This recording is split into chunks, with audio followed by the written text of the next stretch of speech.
it's not harming our economy. Instead, it's helping it. It's helping it get bigger.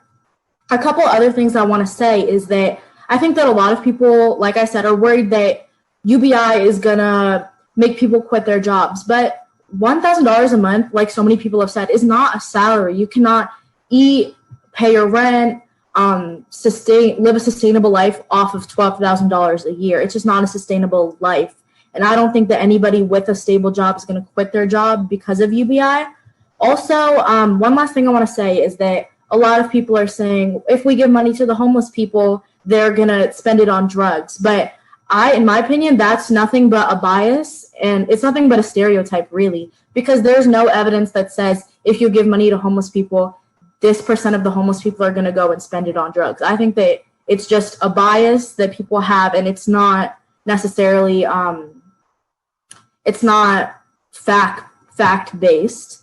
But all in all, UBI is a great idea. It's a great way that the government can help families make ends meet. It's a great way that people that are in poverty can have a starting ground to maybe start a business off of or go back to school with. It's a great way that the government can help out its people, especially in these Corona times. Thank you so much.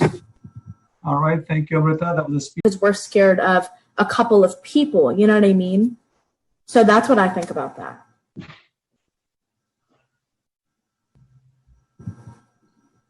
Next, Maureen, I think. Ms. Senator, I found that there was a little bit of a contradictory statement in your speech, because earlier that you said that UBI is not a basic income and cannot be used to help feed a family or sustain them for a very long time. But later on, you said UBI could be used as a potential startup for a business or something that help the family get income. But how exactly can UBI, at only a $12,000 per year program, help these impoverished people have a startup when it's not nearly enough to help them even live, for example, eat or sleep? Well, what I meant when I was saying that is, okay, when I said the thing about it helping make ends meet, I do stand by that. And I think that if somebody is struggling to, like a little bit struggling to meet their rent, $1,000 can definitely help with that. But when I said that it would help the homeless people, what I meant when I said that is $1,000 is better than nothing. And for homeless people, like, they don't have rent to pay. Most of the time, they don't have jobs that they need clothes for. So they will be, in turn, saving a lot of that money. Am I right?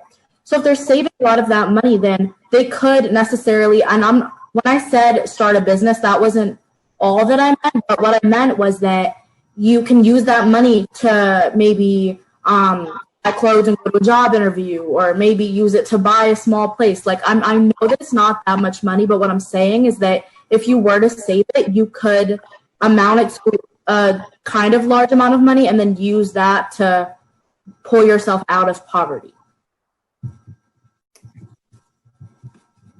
Okay, Noah, and then we'll have a follow-up from Maureen.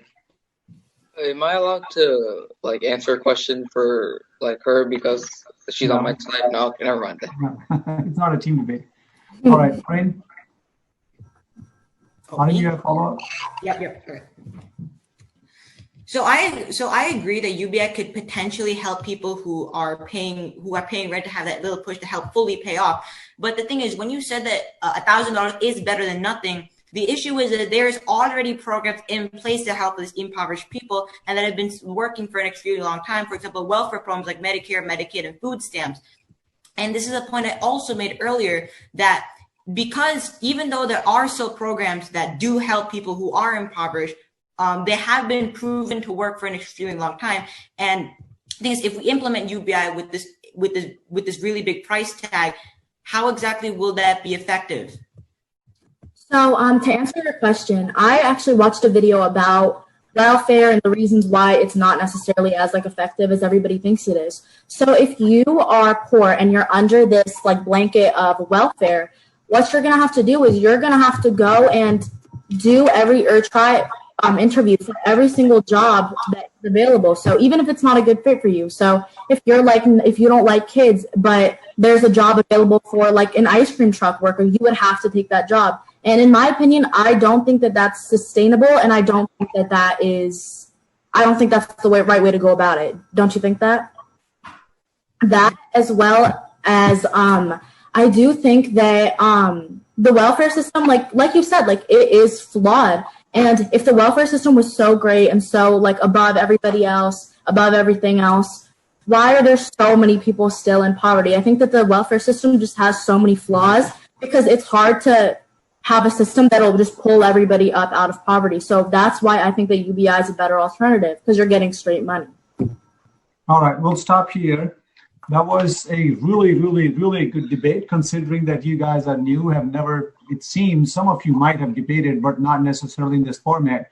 But there were a few things that I noticed. One is the legislation never said it's $1,000 per month. So, and that was on purpose, because some people might assume $1,000 per month. If that's the case, maybe the total cost would be $1.3 trillion. And if it's $2,000 per month, it could be $2.6 trillion.